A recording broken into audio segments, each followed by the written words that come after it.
Téléspectateurs, mesdames et messieurs qui nous suivez sur cette plateforme de la télévision Renaissance, bonjour et bienvenue à ce rendez-vous du journal en français.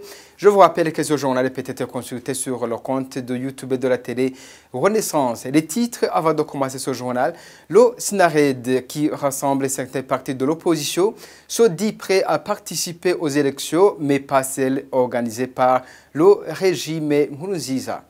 Les Burundais vivant dans la ville de Durban, en Afrique du Sud, ont manifesté les mécontentements vis-à-vis des autorités burundaises lors de la visite d'Edouard Nduwimana, ombudsman burundais. Ce sont les Burundais qui devront contribuer pour la réalisation du plan national de développement 2018-2027. Vous entendrez dans ce journal le porte-parole du ministère des Finances. Bienvenue encore une fois.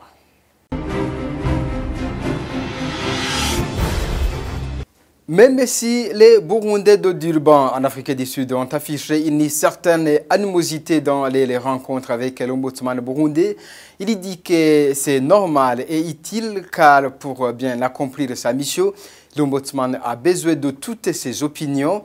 C'est l'avis de l'ombudsman burundais Edouard Nduwimana ce lundi. Il était de retour à Bujumbura. Il s'était rendu en Afrique du Sud dans différentes réunions de travail. On l'écoute. La première réunion était une réunion du conseil d'administration du centre de recherche des ombudsman et médiateurs africains, lequel centre de recherche appuie nos institutions dans le cadre du renforcement des capacités des ombudsman, mais aussi de nos collaborateurs.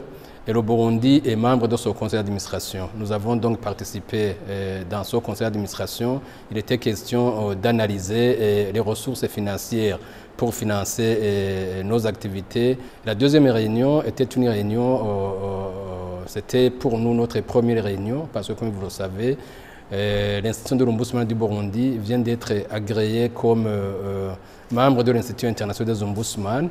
C'était donc une réunion de la région Afrique qui était essentiellement centrée sur l'analyse de la coopération entre l'Institut international des ombudsman et l'Association des ombudsman et médiateurs africains AOMA, et aussi voir comment dans l'avenir mettre en place un secrétariat permanent qui va coordonner et encadrer nos activités.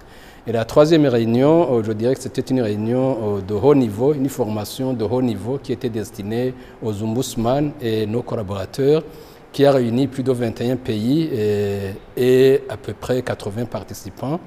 Il était question d'avoir une formation sur les techniques et les étapes d'une médiation et d'une négociation. Parce que comme vous le savez, dans nos activités de tous les jours, les ombudsman sont confrontés à des questions de médiation, à des questions de négociation.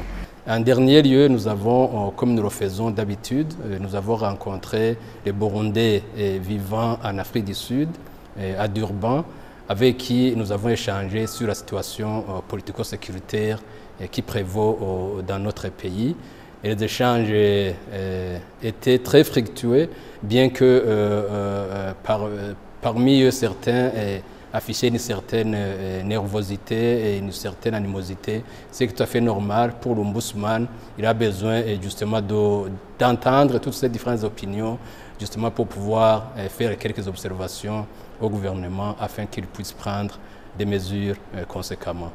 Même si l'ombudsman parle d'un échange fructueux, visiblement cette réunion semble avoir été caractérisée par une mésentente. Les Burundais vivant à Durban n'ont pas utilisé la langue de bois. Ils ont accusé l'ombudsman d'avoir joué un rôle moteur dans la déstabilisation des partis politiques au Burundi. Ils l'ont même accusé d'avoir des mains entachées du sang sur ses mains.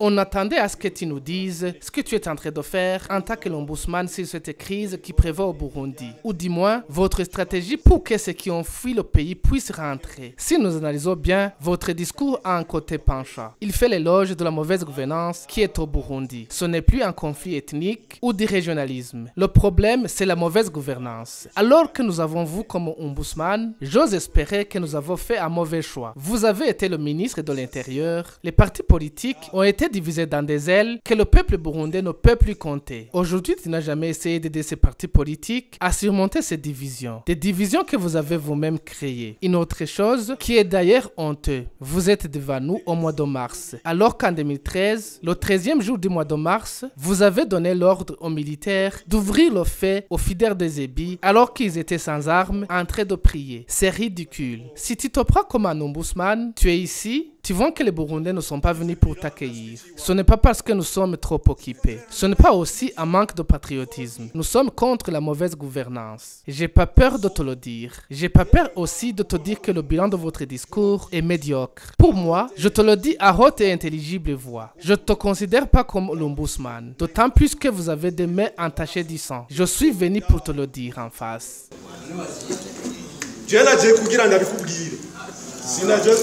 Oya mureke avuge umwanya wiwe mureke avuge umwanya wiwe muravuga. Le SNARED est prêt à participer à des élections consensuelles, mais pas aux élections de 2020, préparées par le pouvoir de Pierre Nkurunziza. C'est l'un des démentis apportés par Jean Minani, président du SNARED, suite aux rumeurs qui courent depuis quelques jours. Il déclare que ni lui ni aucun autre membre du SNARED n'a l'intention de rentrer au Burundi malgré le désir ardent de le faire.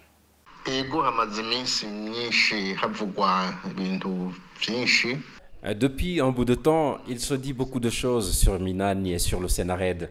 Je m'étais réservé de m'exprimer là-dessus, mais comme vous me posez la question, je vais y répondre pour éclairer l'opinion. À propos de ce qu'on raconte que Minani et tous ceux qui sont au SNARED vont rentrer, je reconnais que nous tous, nous souhaiterions rentrer et que toute personne en exil souhaite rentrer. Et donc, rentrer n'est pas un problème, puisque c'est ce que nous souhaitons tous. Même celui qui l'a dit souhaite rentrer. Mais ce que nous vous disons, c'est que personne ne souhaite rentrer pour ensuite être tué, emprisonné ou connaître les mêmes problèmes qu'il avait fait fuir en 2015 et tout ce qui a suivi. Nous voulons rentrer dans la dignité.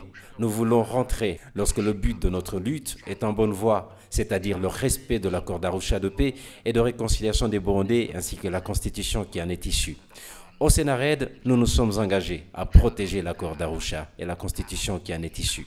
Et ça ne se négocie pas. La deuxième chose, on raconte que nous voulons aller aux élections. Là aussi, la réponse est oui. Le SNARED souhaite aller aux élections parce qu'il n'y a personne qui a choisi de faire la politique, surtout en créant un parti ou une coalition, sans l'objectif d'aller aux élections. Nous affirmons que le SNARED ira aux élections, peu importe le moment, que ce soit en 2019, en 2020, en 2022 ou en autre moment, le SNARED souhaite y participer. Néanmoins, nous ne voulons pas d'élections qui ne sont pas bien préparées. Nous ne voulons pas aller dans des élections qui n'apporteront rien, qui ne changeront rien. Nous voulons des élections consensuelles entre tous les acteurs politiques. Lorsque les acteurs politiques se seront entendus avec le pouvoir pris de force par Pierre Nkurunziza et le CNDD-FDD dans un dialogue inclusif, dans l'entente totale, nous irons à ces élections.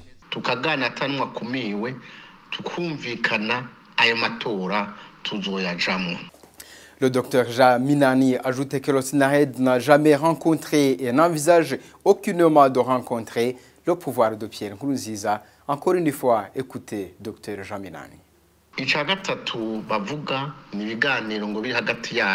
La troisième chose qu'on raconte, ce sont des réunions entre nous et le pouvoir de Pierre Nkurunziza. Je voudrais démentir son mensonge. Il n'y a jamais eu de rencontre à Helsinki. Ces 6 derniers mois, depuis que j'ai été élu pour diriger le Conseil, aucun représentant du SNARED ne s'est rendu à Helsinki. Aucune rencontre n'est prévue ni à Entebbe, ni à Durban, en Afrique du Sud. Ceux qui le disent veulent juste colporter des mensonges.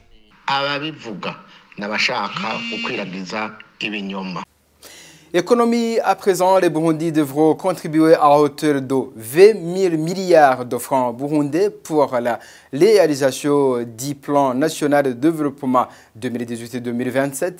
C'est ce qu'annonce le ministère burundais des Finances. Selon le porte-parole de ce ministère, Christian Kwizera, cet argent proviendra des taxes et autres impôts. On l'écoute. C'est gushyiraho umugambi w'igihugu w'iterambere wo mu myaka 10 iri imbere.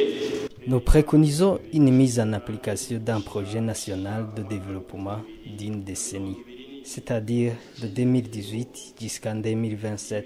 Vous pouvez demander comment ce projet va atteindre à son objectif, vu la pauvreté qui sévit dans le pays. Je voudrais dire qu'au ministère des Finances, nous avons l'espoir que ça ira mieux. Les sources de revenus varient. Celles de l'année passée ne seront pas les mêmes sources de revenus dans 5 ans. Ça ne seront pas également les mêmes sources en 2027, l'année d'ailleurs où on aura fait toutes les réalisations du projet.